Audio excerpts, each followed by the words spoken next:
दोस्तों नमस्कार जी। दीपावली की आप सभी को बहुत बहुत शुभकामनाएं।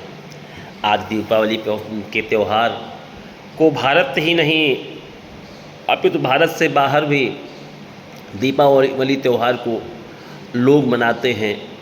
और दीपावली के पावन पर्व पर राम चर्चा न हो, जिसके लिए दीपावली मनाई जाती है। साफ़ सफाई का एक बहुत बढ़िया बहाना मिल जाता है लोगों को। ऐसे में अगर रामचंद्र की भी चर्चा न हो तो दीपावली त्यौहार सूना सा लगता है। आज मैं चर्चा करता हूँ राम के चित्र और चरित्र चित्रण पे। राम जी के जन्म से लेकर के और 14 वर्षों का वनवास, रावण का मान दमन करने के बाद घर को वापस आते हैं, यहाँ तक की चर्चा होगी। सबसे पहले रावण को ये जानकारी मिल गई। रावण के विश्वस्त सूत्रों ने बताया कि आपकी मृत्यु काल को पाटी में आपने बांध लिया है, सब कुछ ठीक है। सरिश्वर देवता आपके यहाँ हैं, पवन देवता झाड़ू लगा रहे हैं, वरुण देवता पानी भर रहे हैं, सारी व्यवस्थाएं आपने कर ली है। लेकिन आपको आपकी मृत्यु जो है वो दशरथ जी के पुत्रों से होनी है। दशरथ जी के पुत्र होंगे, उनसे मृत्यु होगी। रावण ने कहा दशरथ जी के पुत्र होने ही नहीं पाएंगे। रावण बैठ गया तपस्या करने के लिए, शंकर जी की तपस्या करता रहा। शंकर जी प्रकट हुए। शंकर जी से शंकर जी ने कहा मांगो भक्त, क्या मांग रहे हो? इसने कहा दशरथ के रजवीर से कोई पुत्र न पैदा हो। शंकर जी ने कहा तथास्तु, ऐसा ही होगा, जाइए, कोई बात नहीं है। अब दशरथ जी को चिंता नहीं है किसी बात की। लगातार 1 2 3 शादियाँ करते हुए, लगातार यश वैभव को प्राप्त करते हुए पुत्र रत्न की प्राप्ति नहीं है, इसका कोई उनको दुख नहीं था। एक बार दशरथ जी को कष्ट हुआ, दुख हुआ। एक बार भूपति मन माही, भई गलानि मोरे सुतनाही। क्यों एक बार हुआ? इससे पहले क्यों नहीं हुआ? जब कोई टोका टाकी कर देता है तभी याद होती है। दशरथ जी शिकार करने के लिए जंगल को गए, शिकार करते करते घूम रहे थे, बहुत प्यास लग गई। एक तो सरोवर, रास्ते में सरोवर था, सोचे लाओ सरोवर में जाकर के पानी पी लें। जैसे वहाँ पर पानी के लिए पानी पीने जाते हैं, वहाँ पर देखते हैं कमल का फूल उगा हुआ है तालाब के बीचों बीच में, बहुत बड़ा सा फूल खिला हुआ है। दशरथ जी ने सोचा क्यों ना इस फूल को तोड़ करके, फूल को काट करके मैं ले जाऊं, रानियों को दूंगा, बहुत प्रसन्न होंगी। उस फूल को काटने का प्रयास करते हैं। तक तक तीर महीप चलावा, बहुत बार बाण मारे, लेकिन वो फूल इनका काटे नहीं कटा, तोड़ नहीं सके उस फूल को। फूल को जब नहीं तोड़ सके, इनको बहुत तैस आया कि आज तक मेरे बाण से फूल नहीं टूटा, मेरे बाण से जहाँ लगा देता हूँ मेरा बाण निश्चित है लगता है, लेकिन ये आता नहीं। जब बहुत इनको गुस्सा तैस आया तो इनको एक आकाशवाणी हुई, एक आवाज़ इनको सुनाई दी कि राजन निर्वंशी के हाथ न आमं। मैं निर्वंशी व्यक्ति होता है उसके हाथ में नहीं। यही वो समय था जो दशरथ जी को चिंता हुई। दशरथ जी गुरु महाराज के पास गए, गुरु महाराज से चर्चा की। गुरु महाराज ने कहा कोई बात नहीं है, अगर आपको पुत्र रत्न की प्राप्ति की इच्छा है तो उसके लिए आपको पुत्रेष्टिक यज्ञ करवाना होगा। कौन करेगा यज्ञ? यज्ञ के लिए कोई ऐसा व्यक्ति चाहिए जो कभी स्त्री का मुंह न देखा हो, उसी को बुलाना पड़ेगा। इसके लिए श्रृंगी ऋषि उपयुक्त ठहराए गए। श्रृंगी ऋषि को लेने के लिए कौन जाएगा? श्रृंगी ऋषि कभी स्त्री का मुंह नहीं देखे, कभी व्यक्तियों से मुलाकात, कोई जंगल में भ्रमण करता, कोई मिल जाते तो मिल जाते, नहीं कोई मतलब नहीं श्रृंगी ऋषि का। श्रृंगी ऋषि को एक कहते हैं कि एक वैश्या को कुछ महात्माओं ने लिया करिए, कहा कि चलिए आप चलिए उनके पास में, तब वो आ पाएंगे।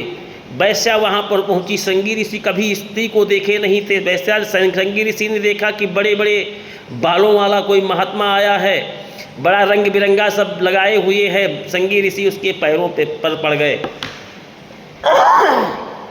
जैसे संगी ऋषि उसको प्रणाम करते हैं, वैश्या कहती है महाराज जी मैं आपको प्रणाम करती हूँ, मैं आपको लेने आई हूँ, आपको चलना पड़ेगा। संगी ऋषि उसके साथ में कुछ महात्माओं के साथ में दशरथ जी के घर आते हैं, यज्ञ होता है, यज्ञ संपन्न होता है, यज्ञ से अग्नि देवता प्रकट होते हैं, हाथ में कटोरा लिए हुए होते हैं, खीर का प्रसाद होता है, खीर का प्रसाद सब रानियों को खिलाया जाता है, जिससे यही विधि गर्भ सहित सब रानी, सबको गर्भ ठहरता है। एक चारों भाइयों का जन्म होता है, चारों भाई एक साथ जन्म लेते हैं, एक साथ खेलते हैं। एक पिता के विपुल कुमारा, पृथक पृथक गुणशील आचारा। चार भाई हैं, चारों भाइयों में वो प्रेम, इतना प्रेम कि कुछ कहा नहीं जा सकता। छोटे छोटे भरत और शत्रुघ्न दोनों नाना के यहाँ थे उतने समय, जिस समय यहाँ दशरथ जी ने एक शीशा देख लिया, उस शीशा में देखा कि श्रवण समीप भये सुत केसा, कान के पास देखा कि सफ़ेद बाल दिखाई दे रहे हैं। दशरथ जी को समझ में आ गया कि अब जो है मुझे किसी भी हालत में घर छोड़ना पड़ेगा, यहाँ कोई मतलब नहीं है, क्योंकि वेदों में लिखा है। ये बात रावण को मंदोदरी ने एक बार समझाई कि वेदों में भी लिखा हुआ है कि वेद कहीं असनीति दसानन और चौथे पन जाई नृप कानन। चौथे पन में, कानन में जंगल होता है, चौथे पन में राजा को सब कुछ छोड़ के जंगल की तरफ चले जाना चाहिए, वहाँ तपस्या करनी चाहिए, वहाँ प्रभु राम का नाम लेना चाहिए, वहाँ अपने आप को वैराग्य से जोड़ लेना चाहिए, तभी पूरा जीवन सार्थक होता है। लेकिन खैर अब इस विषय पर बहुत ज़्यादा चर्चा हम नहीं करेंगे। जैसे ही ये चर्चा होती है कि मैं अब जंगल को जाऊंगा, ये राजपाट किसको दे दूं, हुआ कि रामचंद्र जी को दे दिया जाए। रामचंद्र जी को जैसे ही देने का प्रस्ताव आता है, रामचंद्र जी ना मना किए, ना हाँ किए, ना किए, लेकिन दूसरे लोगों में कानाफूसी होने लगी। कानाफूसी इतना हुई कि राम को राज्य से विरक्त हो करके वन की तरफ जाना पड़ा। इसी को कहते हैं कि लोगों के द्वारा कितना ध्यान, हालांकि वो कहते हैं कि जानबूझ के ऐसा किया गया था, अगर ऐसा न करते तो कैसे रावण का उद्धार होता, कैसे अनेक प्रकार के राक्षसों का उद्धार होता। कोई बात नहीं है। जैसे ही इन रामचंद्र जी को ये जानकर, बहुत मैं शार्ट में कहते जा रहा हूँ क्योंकि बहुत बड़ा वीडियो लोग देखते नहीं हैं। मेरा उद्देश्य है दीपावली तक पहुँचना, दीपावली तक पहुँचने का प्रयास कर रहा हूँ, आगे जैसा होगा प्रभु की इच्छा है। इनको ये जानकारी मिलती है कि आपको राज्य नहीं, आपको बन जाना पड़ेगा, ऐसा माता कैकेयी ने वरदान मांग रखा है। कोई बात नहीं है, माताजी का ऐसा आदेश है, पिताजी का ऐसा आदेश है, तो मैं बिल्कुल जाने के लिए तैयार हूँ, मैं बन ही जाऊँगा और यहाँ कोई ज़रूरत नहीं है हमारी। ये सोच करके माता सीता और लक्ष्मण के सहित घर से निकल जाते हैं। लगातार कई वर्ष बीत जाते हैं। रावण को उसकी बहन के द्वारा ये बताया जाता है इसके यहाँ पर दो लड़के हैं, राम लक्ष्मण हैं, साथ में उनकी पत्नी है, और उनसे मैं मिलने गई। इससे पहले मैंने उनकी पत्नी से मुलाकात की, उनसे भी मिलना चाहा। उन्होंने मुझे धमकाया, और उन्होंने जब मुझे धमकाया तो धमकाने के साथ मैंने उनसे कहा कि मैं रावण की बहन हूँ। तो उन्होंने कहा कि रावण कौन होता है, और मेरी नाक कान काट लिए, मुझको आघात पहुंचाया, मुझको चोटें पहुंचाई। ये बात रावण को मालूम होती है, रावण कुपित होता है। रावण जब कुपित होता है तो अन्य लोगों ने बताया कि अरे आपके घर परिवार के लोग अन्य भी जो हैं उनको भी वो प्रताड़ित कर चुके हैं। अभी आपको ये बताने आई हैं, इससे पहले खर, दूसर, त्रिसरा इन लोगों से मुलाकात हो चुकी है उनकी। मारीच को बहुत पहले निपटा चुके हैं।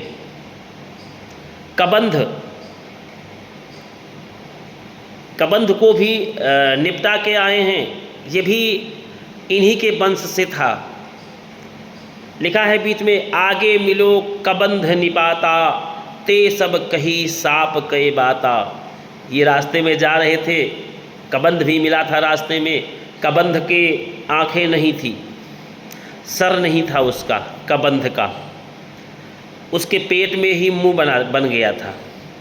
वो क्या करता कि जहाँ बैठता ऐसे हाथ करता, जो कुछ उसको सामने आ जाता उसको समेट के खा जाता। यही उसका काम होता था। यही हथ राम लक्ष्मण सीता के साथ में किया।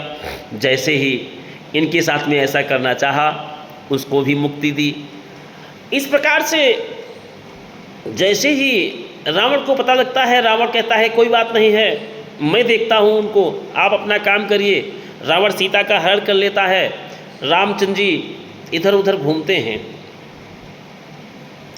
एक चीज बहुत छोटी सी समझने वाली है। रामचंद्र जी वनगमन के लिए 14 साल के लिए घर से निकले, रास्ते में किसी राजा से मुलाकात क्यों नहीं हुई? ऐसे ऐसे लोग थे, इनकी इतनी व्यवस्था कर देते, इतनी व्यवस्थाएं इनकी हो जाती कि इनको जंगल में सारी सुविधाएं मुहैया होती। इनको ये क्या ज़रूरत थी? सबसे पहले निकले, केवट से मुलाकात कर ली, केवट से अनुनय विनय करके, मिलके प्रेम करके, फिर केवट से आगे बढ़े।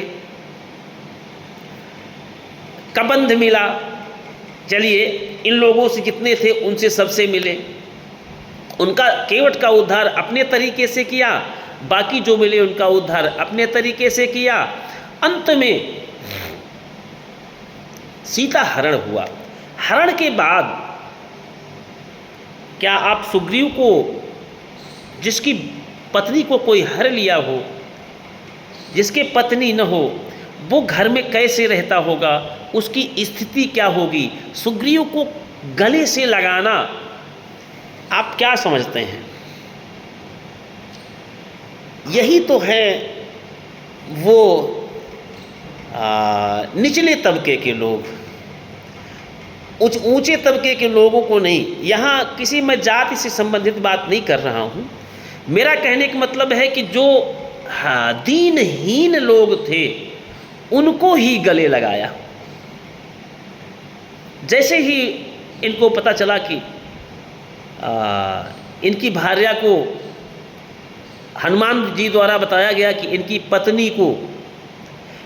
पत्नी को बाली ने जबरदस्ती ले लिया है, तो बोले कोई बात नहीं है, इनके जितने कष्ट हैं वो हमारे सब कष्ट हैं, उनको उसको गले से लगा लिया। यही नहीं, आगे चलते हैं। इन लोगों से मिलते मिलते साथ में सबरी से भी मिले हैं। सबरी, अब लोग कहते हैं कि सबरी के जूठे बेर खाए। सबरी एक पेड़ से तोड़ती, उसको चखती, चखने के बाद में अगर अच्छा बेर होता तो उसको डलिया में रख लेती। ऐसा नहीं हो सकता, कोई भी नहीं करेगा ऐसा। ये तो खैर नहीं कहा जा सकता। हाँ, एक बार ज़रूर है, उस पेड़ के तोड़ के चखा, कहा इसके अच्छे हैं, उसमें से तोड़ के बेर रख लिए। आगे बढ़ी, दूसरे के तोड़ के चखा, उसको मीठे लगे, उसने कहा वाह ये मेरे प्रभु बढ़िया से खाएंगे। वो तोड़ के डेली लाया करती थी। प्रतिदिन लाया करती थी और प्रतिदिन ये इंतज़ार किया करती थी। ये इंतज़ार क्यों करती थी, इसको भी किसी ने बताया था। इनको भी इनके गुरु महाराज ने बताया था कि आप परेशान न होइए। जब गुरुजी की मृत्यु होने लगी, कौन थे? मतंग ऋषि। जब उनकी मृत्यु होने लगी तो सबरी ने कहा कि गुरुवर आप तो मर रहे हैं। सबरी ने कहा गुरुवर जी आपकी तो जान निकलने जा रही है। तो बोले कि तुम्हें अभी तक मिला ही क्या है सबरी, आपने मेरी बहुत सेवा की है। सबरी ने कहा मैंने कोई सेवा नहीं की। अन्य लोग भी बैठे हुए थे तो गुरुजी ने सबको बताना शुरू किया। गुरुजी मरणासन अवस्था में हैं, अन्य लोग जो बैठे थे, सबरी के विषय में कुछ चर्चा कर दूं, कुछ जानकारी दे दूं, जिससे लोगों के बीच में सबरी का कुछ महत्व बन जाए। बहुत सारे लोग इनका प्राणांत होने वाला था, बहुत सारे लोग बैठे थे। तो मतंग ऋषि जी थोड़ी सी बात सबरी के लिए कही। कहा आप सारे लोग बैठे हुए हैं, आप लोगों में ये जानकारी हो जानी चाहिए, ये विदित है, आप लोगों में जानकारी है, अगर नहीं है तो जानकारी हो जाए। मैं बता रहा हूँ ये सबरी का कितना बड़ा त्याग है। इस सबरी के पिताजी शादी करने वाले थे। शादी में बहुत सारे, चूँकि भीलनी आजकल जो रावत लोग हैं, पासी लोग हैं, उनमें आते थे, बता रहे हैं। हालांकि जाति से कोई मतलब नहीं, मैंने पहले कह दिया। तो सबरी के विषय में मतंग जी बताना शुरू किए कि वो सबरी है ये, इसके पिताजी शादी में बहुत अच्छी खासी व्यवस्था किए थे, बहुत सारे बकरे मंगवाए थे शादी में कटवाने के लिए। सबरी को ये जानकारी मिली, पिताजी से पूछा कि पिताजी इतने बकरे क्यों मंगवाए हैं, क्या इनका काम है? पिताजी ने कहा कि बेटी काम कोई नहीं है, इनको आपकी जो शादी होगी उस शादी में लोगों को भोजन बनेगा, उन भोजन में इनको परोसा जाएगा, इनका मीट बनेगा। सबरी को बहुत कष्ट हुआ कि मेरी अकेली शादी के लिए इतनी सारी जाने जाएंगी। सबरी ने कहा मैं शादी नहीं करूँगी। राजा का मामला था, डांट दिए। सबरी ने कहा कि नहीं, डांटने डपटने का कोई मतलब नहीं है। सबरी ने लोटा लिया, शाम का समय था, घर से निकल गई। सबरी चली गई घर से। जंगल में घूमते घूमते देखा एक ऋषि हैं, उस ऋषि की कुटिया नदी से लेकर के, सबरी देखती है नदी से लेकर के महाराज जी की कुटी तक थोड़ा सा पतला सा रास्ता बना हुआ है, झाड़ियाँ सब तरफ से लगी हुई हैं। सबरी ने कहा यही तो काम है। उसने एक झाड़ू बनाया, उस ऋषि पथ को बहारना शुरू की।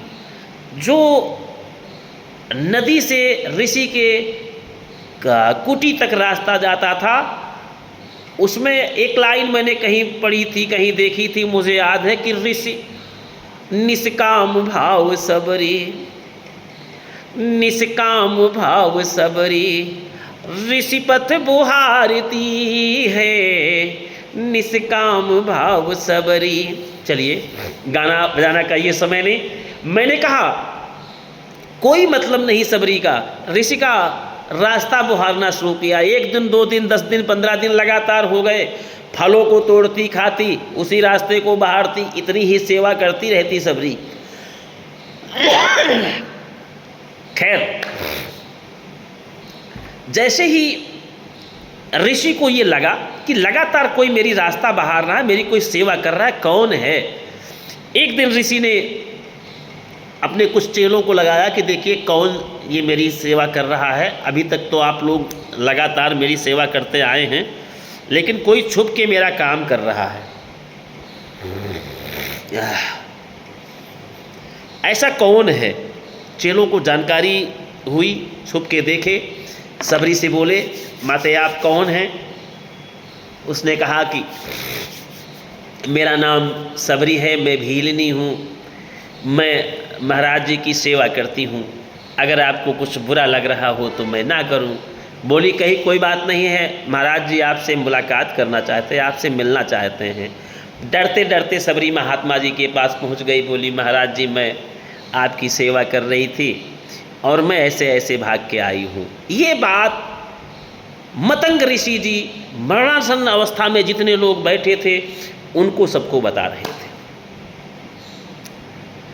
जैसे अब मतंग ऋषि जी का मरणासन अवस्था में बैठे हैं, सबरी पहुंच गई, महाराज जी आप बता दीजिए कैसे क्या होगा, आप तो जा रहे हैं। तो मतंग ऋषि ने कहा कि आप परेशान न होइए, आपको यहाँ राम लक्ष्मण सीता के दर्शन होंगे, वो चल के आपको मिलने आएंगे, आपको कहीं जाने की ज़रूरत नहीं है। जब आपको यहाँ वो मिलने आएंगे तो उनसे बता देना कि उनकी पत्नी का जो हरण किया है वो रावण ले गया है। इस बात की जानकारी पुख्ता प्रमाण यदि करना है, पुख्ता प्रमाण लेना है तो सीधे चले जाएंगे। बाल और सुग्रीव नामक दो भाई रहते हैं वो पंपापुर में, पंपापुर चले जाएंगे, वहाँ जा कर के इनको पूरी जानकारी मिल जाएगी और शायद कुछ सहायता भी वहाँ से मिल जाएगी जिससे ये माता जी तक पहुँच जाएंगे। ये बात सबरी को महाराज जी ने कहा और महाराज जी का प्राणांत हो गया। महाराज जी का प्राणांत हो जाता है। महाराज जी के प्राणांत के बाद में सबरी लगातार अपनी कुटिया में बनी रहती है। भगवान राम जब सीता जी का हरण हुआ, हरण के बाद में घूमते घामते गए, सबरी को मिले। सबरी को मिलने के बाद में जाते हैं सुग्रीव की तरफ बढ़ते हैं, सुग्रीव की तरफ बढ़ते हैं। सुग्रीव और बाली ने देखा दूर से, बाली बड़ा सजग रहता था। अगर किसी की दुश्मनी हो गई हो तो वो आदमी को नींद कहाँ पड़ती। बाली ने देखा, सुग्रीव ने देखा, कहा क्या मतलब है। बोले कि इधर से देखिए कोई आ रहा है। तो उधर पे जा कर के ये लोग रास्ते में मिलते हैं, हनुमान जी को भेजते हैं। हनुमान जी रास्ते में मिलते हैं, हनुमान जी इनको सबको वहाँ ले आए, राम लक्ष्मण सीता जी को। और वहाँ पर जानकारी मिली, वहाँ पर कुछ आभूषण दिखाए इन लोगों ने कि ये आभूषण पड़े हुए हैं जो सीते निकाल के डाल रही थी, वही आभूषण पड़े हैं। देखा उनकी पहचान हुई और रामचंद्र जी जाते हैं, तैयारी कर देते हैं युद्ध की तैयारी करते हैं। पूरी रामायण थोड़ी देर में हुई जा रही है, बहुत लंबा वीडियो हो रहा है। रावण के यहाँ युद्ध करने के लिए पहुँच जाते हैं। दोनों सेनाएं आपस में इधर उधर खड़ी होती हैं। राम कहते हैं कि अब समय आ गया है युद्ध का। इतने समय मुझे थोड़ी सी कुछ यज्ञ करनी होती है। यज्ञाचार्य यहाँ कौन मिलेगा, इसके विषय में मैं पहले बीच में बोल ही चुका हूँ, चर्चा हो ही चुकी है आपकी। और यज्ञ करते हैं, यज्ञाचार्य रावण ही बनता है राम के यज्ञ का। और रामचंद्र जी वरदान रावण से कहते हैं कि मांग लीजिए दक्षिणा में रावण कहता है कि मैं मांगता हूँ कि मेरी जब मृत्यु हो तो आप दोनों मेरे सामने हों। इस बीच में बहुत सारी घटनाएं घटी, बहुत सारी कहानियाँ हैं। हरि अनंत हरि कथा अनंता, कहीं सुनई बहुविधि सब संता। बहुत सी कहानियाँ इसके बीच में हैं, बहुत कुछ है। रावण को पराजय करने के बाद वापस जब पहुँचते हैं, इस बीच में आपने एक चीज़ देखी होगी, एक प्रेम देखा होगा भाई भाइयों का। एक सिंहासन जो रखा है जहाँ पर राजा को बैठना है। राम कहते हैं भरत मैं चला वन को, ये सिंहासन है संभालो। भरत कहता कि नहीं, मुझे संभालने की ज़रूरत नहीं है, ये सिंहासन आपका है, मैं आपके खड़ाऊ रख देता हूँ, ये खड़ाऊ तब तक राज्य करेंगे। ये आपस में भाई भाई का प्रेम, भाइयों में जिस हिसाब से रहते थे उस हिसाब से इनका प्रेम चलता था। चलिए बीच में वार्ता करते करते आप लोगों से, हमारे साहब आए हुए हैं, थोड़ा सा साहब से बात करता हूँ। और इधर जो है अब चलिए, राम वापस ही आ ही गए। आज दीपावली है, फिर अगली बात शाम को आप लोगों से चर्चा होगी।